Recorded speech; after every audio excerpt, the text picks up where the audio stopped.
Hi guys, I am back and we are now down to the importance of total quality management.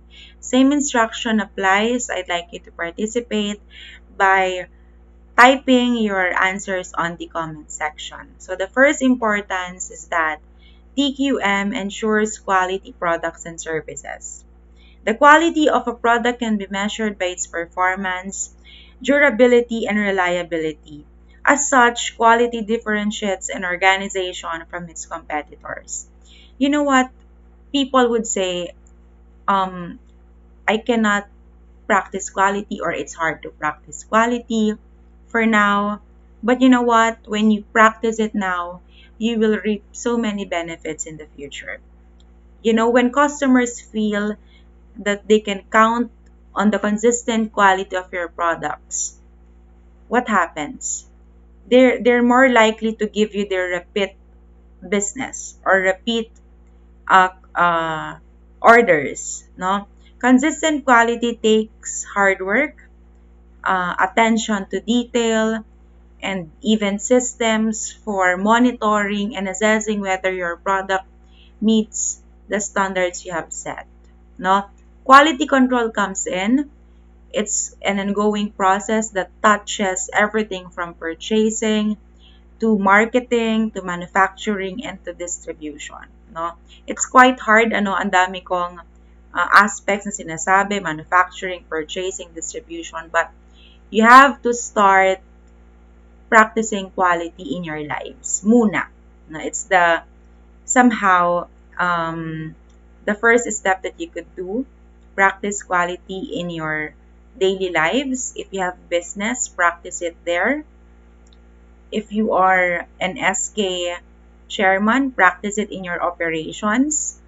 Practice it in your household chores. And then everything will follow. Okay? Next up, number 2, customer satisfaction. TQM provides the quality assurance that customers will get what they expect, as well as a process for managing unsatisfied customers, make needed corrections, and prevent similar reoccurrences. There is a saying, right, that happy customers means happy company. No? Sabi nila, you should first invest in customers by assuring quality. No? If we invest in customers, profits will double. No? So it's a win-win situation. No? So it's really important to invest in good customer satisfaction because it's cheaper to retain customers than acquire new ones, 'di ba? The challenges of the businesses during the pandemic is customer satisfaction. That's number 1. When you own a certain restaurant, di ba, you have to make it a point to see your customers personally in order for them to be satisfied. No? Kailangan kasi may physical uh, contact. Kailangan may rapport, may connection physically to build customer satisfaction. So, ano ang pwedeng gawin ng restaurants to retain their customers in this pandemic? Okay? Paano ka magpa-practice ng quality gayong hindi mo sila nakikita? Okay? You can practice quality through the delivery services that you have. No, pag meron ka nun, then improve mo yung delivery services. Magbigay ka ng survey form sa mga customers.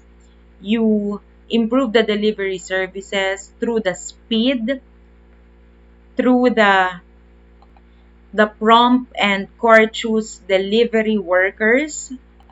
Practice quality through the post that you are posting on social media because it's the easiest way to reach your customers. Or just by sending them emails for special promotions, right? Kasi 'di ba we feel special if a certain restaurant that we love send us emails, send us messages. So satisfied clients is a sign of a successful business. Alright? Number 3, guys, is waste reduction. Ayan, TQM enables employees to work closely with suppliers and incorporate just-in-time philosophy. So, ano itong just-in-time na to? Okay, so it is used by Japanese to replace the just-in-case philosophy. Okay? Ang meaning nun, during the old era, companies would produce raw materials, lots of raw materials, no? Bakit sila nagpo-produce ng sobra-sobrang raw materials? Just in case, agkurang, addan to ti, nayon na, no? Hangkamin to nga agproducen kasi adamet ti sobra na. Ngem ti downfall na dayjay, no kanayon latta nga ti practice mo ket sobra-sobra ti aramidek nga raw materials, then you are now wasting money. Kasi no han mo met mausar dayjay pangipanam nga rod, no? Donation, maaari. So masapol nga you use the just-in-time philosophy because it is an inventory management, no? Bilangem laeng, aramidem laeng, no manuti masapol nga maaramid. Haamo sob-sobraanen. Tanukurang tuman, then that's the time that you will produce again using the just-in-time philosophy. So just-in-time is very famous in Japan, guys. The birth of Toyota happened when this philosophy was implemented, no? Ken madlaw yo in Japan, if you see their interior designs and their houses, napaka minimalistic nila. Napaka-organized nila. They eliminate waste. They practice 5S. They sort things, no? And they throw it no handa nga kayatan. They are not so sentimental. Datayo mat ngamin nga Filipinos ket is it just me? But when I clean my room, instead of eliminating waste, I become sentimental when I see something, no? Nung kumaago kagak, I ended up keeping all those things kasi madyak kayat agibeleng, because these things reminds me of a friend, no, a family, a relative who passed away, kasjay. So, no, sana we could also practice the waste reduction of the Japanese. So, nga no makita digi houses, dahil awan unay ti bitin-bitin na, no, awan ti nawara nga gamgamit. Everything is just so neat and organized. Right? Next is number 4, increase profits. So, TQM ensures increased revenues and higher profitability. As a result, employees also enjoy prompt payments of salaries, increased benefits, and morale to work. Ayan. So, makita yon, if you invest in customer satisfaction, there is an increase in profits, no? Kapag ka may increase in profits, merong increase in bonuses and benefits to employees. Right? So, pagka mataas ang sales ng company, of course, magbibigay si company through the employees, no? And if the employees are happy because wag na tayong magpaka-plastic, monetary factor is a big motivation to employees, then, ang mangyayari, if employees are happy, if employees are being paid well, and are receiving benefits, then they will serve the company better. Okay? So, it all starts with customers. Investing in customer satisfaction through products. Alright, guys. Number 5, business efficiency and effectiveness. TQM places a focus on internal processes, including, number 1, how consistently processes deliver desired outcomes, that's effectiveness, and the productivity of a process compared to the resources used, that is efficiency. Okay? Efficiency is being productive, right? It is utilizing your time efficiently to create and produce more products while effectiveness is delivering desirable outcomes or good results. Alright, so recap guys, the importance. Ayan.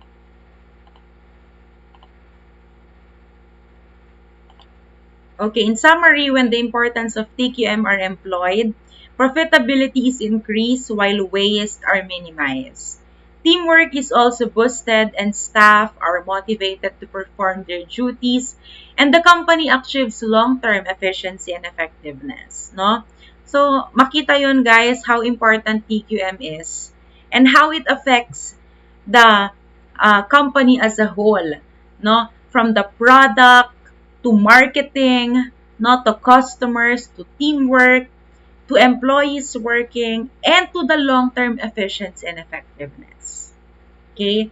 So, to all the people that you know working in business organizations, in firms, in companies, kung hindi pa sila aware or kung hindi pa nila alam, tell them now to invest in quality through the products because it's like a domino effect, no?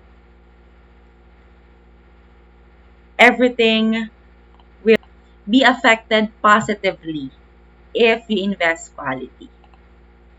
All right, next philosophies and advocates of TQM. Okay, number one. Okay, yan. Did you know that it was the Japanese who first coined the term TQM? It was then developed by the so-called quality gurus. Each guru is stressed a different set of issues which puts quality at the heart of everything that is done by the operation. Number one, guys, is the Deming philosophy. So, Deming was an American engineer, a statistician, professor, author, and management consultant. Okay? He recognized the importance of viewing management processes statistically. Okay? So, Deming, guys, take note, he introduced quality system to Japanese. Bago pa pumunta sa Japan si Joseph Juran, si Philip Crosby, andyan si Deming. Siya yung una. No? The birth of Toyota production system happened because of William Deming. Right? Ito ang kanyang Deming System Profound of Knowledge. Ayan. This is used, guys, if you wish to transform a thriving organization with the aim for everybody to win. Walang matatalo. Everyone will win. Okay? Ano po ito, ma'am? Number one, first, ang una mong gagawin, you have to appreciate the system. You have to know the system. The system includes the suppliers, producers, customers of goods and services. Right? Pag alam mo na ang system, then you have to have knowledge of variation. Okay? The range and causes of variation in quality, and of course, the use of statistical sampling in measurements. No? After knowledge of variation, kailangan meron kang theory of knowledge. Ang sabi ni Deming, no knowledge, no theory. Okay? Knowledge is not possible without theory. Okay? Sinabi din niya ang difference between theory and experience. No? Hindi daw pwedeng maging pareho ang theory and experience. No? And if you have theory, it does not only include explanation, but prediction. Okay? If you have theory, you have to be futuristic. What will happen? No? You have to know the risk associated with the business or the product. Okay? Pag may theory of knowledge ka na, the last one is knowledge of philosophy. It's understanding of people and its interactions between managers, customers, and other circumstances. No? It has something to do with human behavior. You have to know your people, understand them, know their motivations, what makes them happy, what are their strengths and weaknesses. No? Sabi ni Deming, invest in your people and look at their welfare. Because your people, as I said, they are the greatest asset of any organization. Okay? Even if you have the best building in the world, the best strategy, the best vision, but if you don't have the hearts and minds of the people who work with you, then none of these strategies will come to life. no? That's how important people is in any organization. So people are not robots. Uh, they should be paid regularly, be given assistance, no? They should not be treated uh, without proper care and guidance. All right. Next, we have here the 14 points. No, Deming's 14 points date back several decades when many organizations were ruled by autocratic managers driven by short-term profits. No, he then proposed the 14 points for achieving excellence. Okay, before kasi yung mga managers autocratic. What is autocratic? They decide without consulting others, without consulting their team members, no?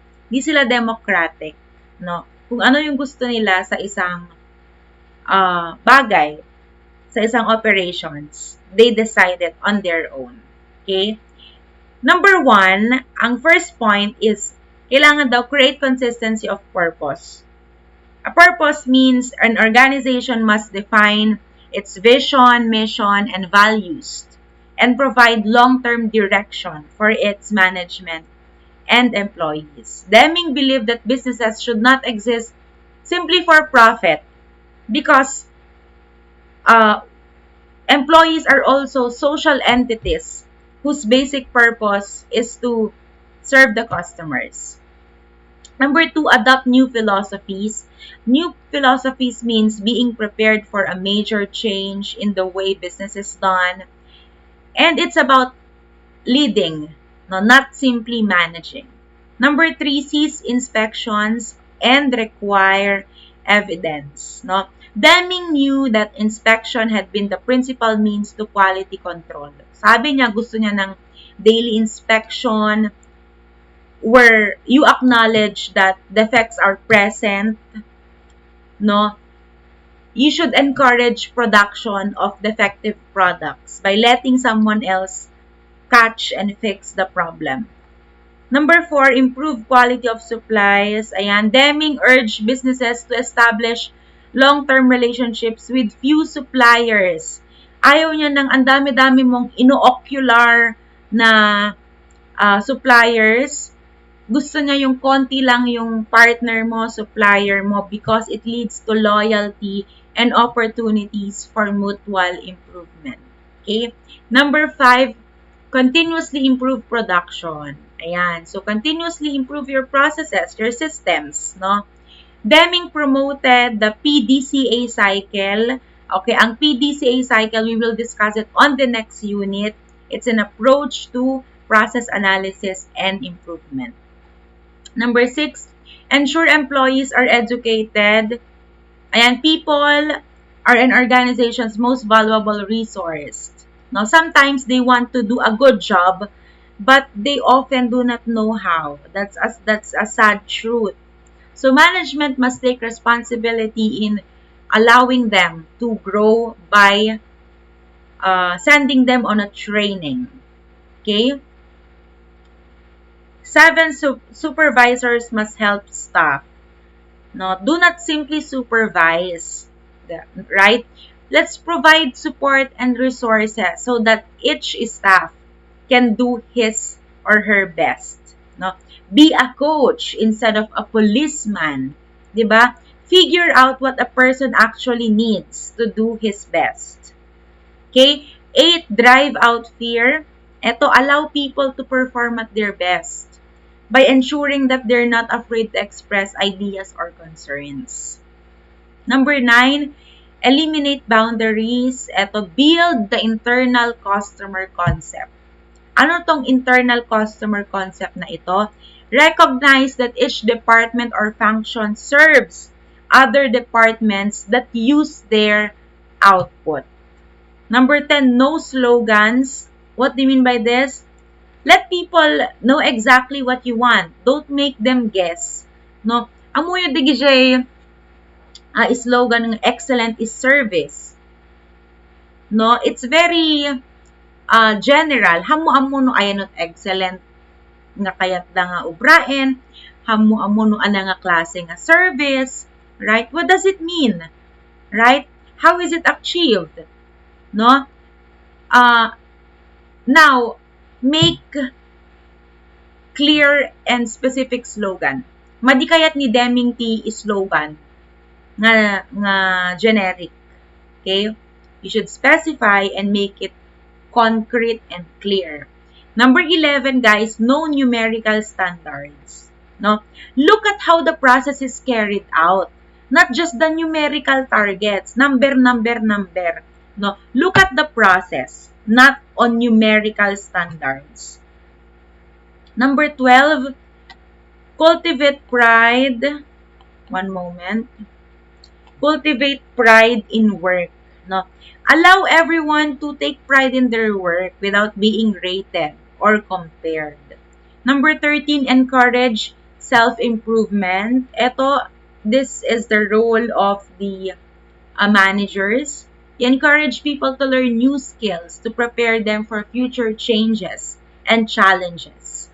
14, the last one, commit to quality. Okay? Improve your overall organization by having each person take a step forward to quality. Guys, this is the 14 points. You can, if you don't have companies yet or businesses yet, small businesses yet, then you can pick at least 5 and apply it in your lives. Right? Are we all good, guys? Number 2 is the Julian philosophy. Okay? Joseph Julian was an engineer and management consultant specializing in managing quality. Yan. So, the Japanese invited Joseph Julian to teach quality principles in the 1950s. That's where he founded the quality Trilogy and 3 steps to progress among others. Actually, ang dami-dami niyang principles. Merong Pareto principles, may 10 steps. I guess I forgot the exact term, but he has lots of principles.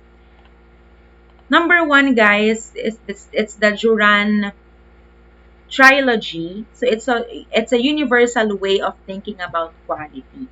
There are 3 steps. The first one is quality planning. Quality planning is where you identify customer needs. And when you develop products with features to respond to customer needs. And number 2 is quality control. It's where you assess actual quality performance. No? It's where you meet goals and compare it with performance. Number 3, the last one is quality improvement. It's where you identify specific areas in need of improvement. And when you establish a project team with responsibility for completing each improvement project. Makita yon, planning, you identify customers muna and develop products. Number 2, control. It's where you assess now the quality performance and improvement. Where you identify specific areas in need of improvement. Okay. Next stop, ayan, Julian's 3 basic steps to progress. Are broad steps that, in Julian's opinion, companies must take if they are to achieve world-class quality. To cut it short, guys, there are 3 broad steps to progress. Una, kailangan ng continuous improvement and sense of urgency. Number 2, kapag may continuous improvement ka na, then that's the time that you establish training programs for people on quality. And the last one is you create commitment and leadership for managerial positions. Okay. Are we guys good? Number 3, the last one, is the Crosby Philosophy. So Philip Crosby was a businessman and author who contributed to management theory. Crosby's principle, doing it right for the first time, was his answer to the quality crisis The essence of his philosophy is expressed in what he called the absolutes of quality management and the basic elements of improvement. So, eto namang si Crosby, guys. He also established the zero defects. He was a perfectionist. Ayaw niya ng may nasasayang. Gusto niya yung sakto lang, tama lang. And when you do it for the first time, you do it right.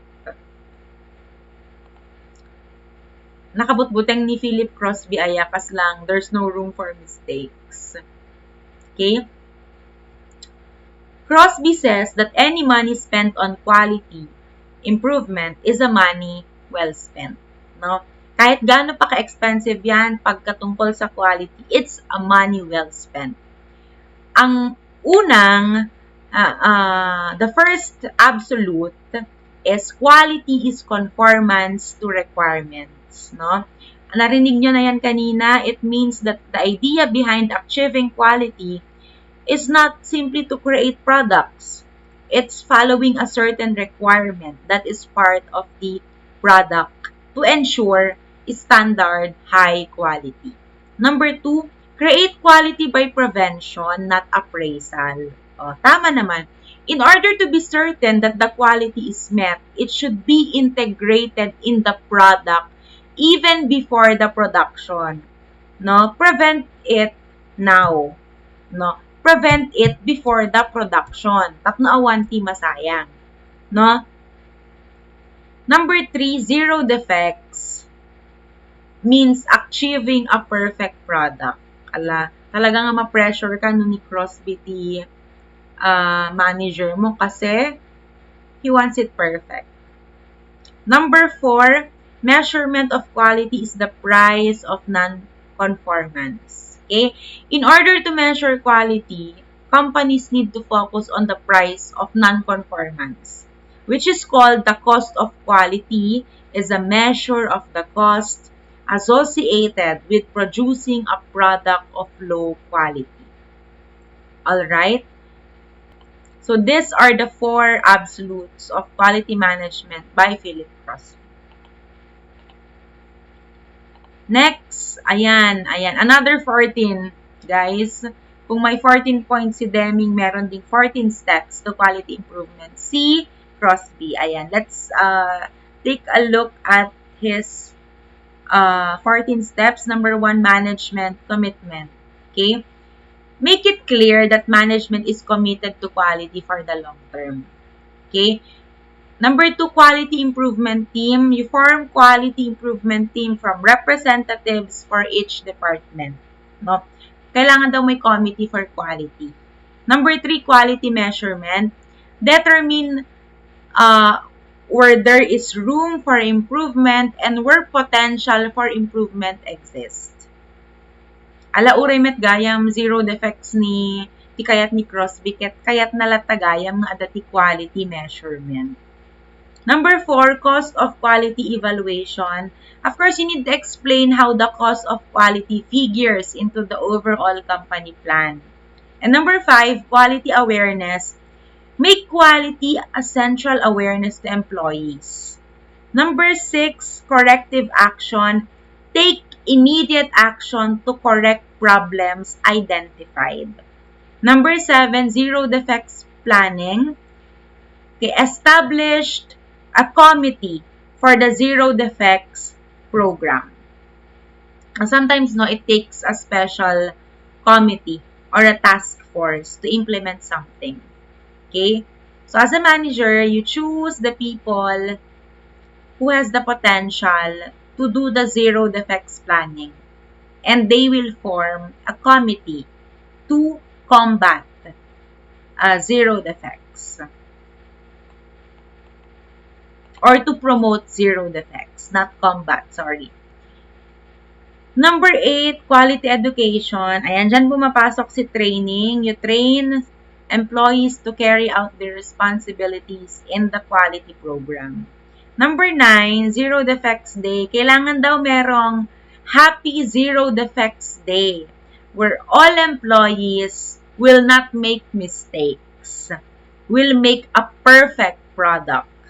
Number 10, goal setting. Bring everyone in the company on setting goals. In this way, you can ensure greater commitment to achieving zero defects, right? You know what, guys? When you practice democratic leadership and when you involve employees in setting goals, then they will feel that they are being valued, that they belong. No, it increases the morale of employee if you involve them in decision making. 11, error cost removal. It means that you need to encourage employees to tell management about the struggles that they face in trying to meet quality goals. No? All of the things uh, or all struggles must be reported to the management. Number 12, recognition. Of course, recognize employees who participates and award them also. Number 13, quality council. Ano ito? It is composed of quality professionals and they should meet regularly. The last one, do it all over again. Okay? Repeat everything to illustrate that quality improvement is a never-ending process. Okay, so these are the 14 steps to quality improvement. And these are the similarities and differences. So makita yo the uniqueness, the theorista. So please just read it, guys. Okay. Please comment, guys. Oh, yeah. One last question. Please comment your preferred philosopher. Ano kaya't yun ni Crosby, ta perfectionist kayo, so be it. No, kaya't yun ni Deming, because you agree to the system of profound knowledge, then you comment Deming.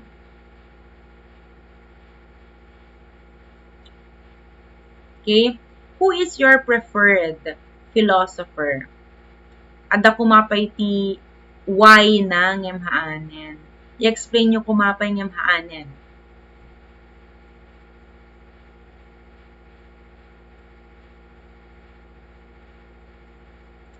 Alright? Wrap up, guys. Good quality products always gives every organization a strong edge over its competitors.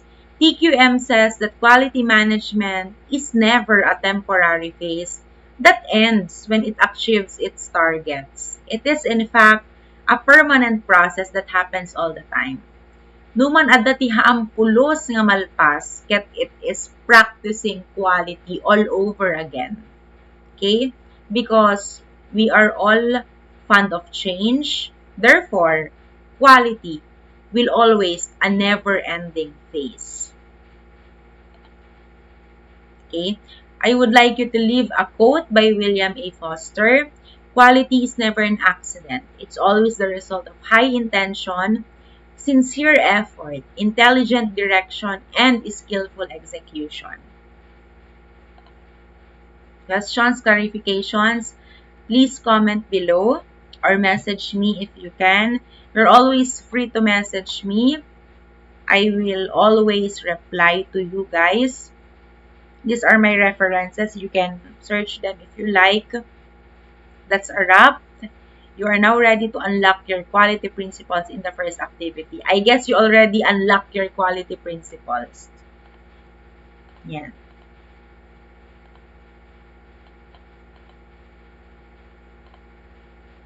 Thank you so much, guys, and I hope you had fun learning and knowing the different philosophers and advocates of TQM and how quality is important in our daily lives and how it is a never-ending cycle and how it makes our lives better. Together, we will learn more and we will achieve more. Thank you so much, guys, for listening. And after this, on Friday, you will have your first long exam. And next week, I guess it's your midterm already. I will update you on our online platform. Keep in touch. Have a good day.